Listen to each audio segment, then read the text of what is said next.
یه چشمه ای که دریا توی چشمات خونه داره، هرچی موج دل شکست است روی شونت سر میذاره.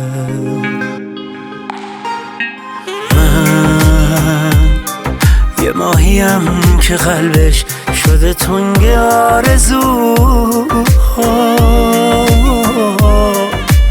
تو همون رودی که دستاش منو میبره به دریا.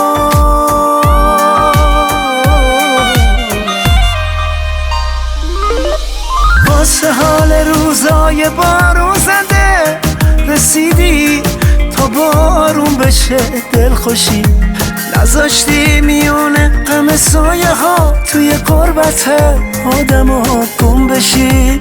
واسه حال روزای بارون زده رسیدی تا بارون بشه دلخوشیم، نذاشتی میونه غم سایه ها توی قربت آدم ها گم بشی.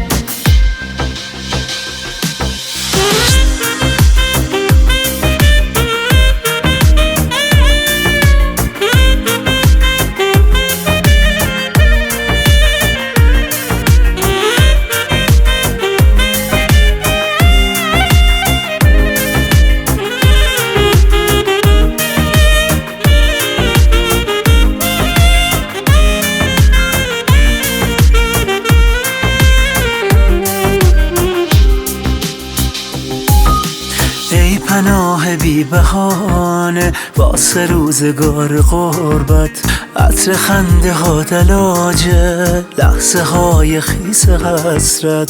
اومدی تا اینه هامون رنگ تنهایی نبینه، تا مبادا عشق حسرت تو چشهای ما بشینه. شادی نور امیدی روشن از تو شبامون، زیر سایت قد کشیدیم تا گذشتیم از زمستون. واسه حال روزای بارون زده رسیدی تا بارون بشه دلخوشی، نذاشتی میونه غم سایه ها توی قربت آدم ها گم بشی.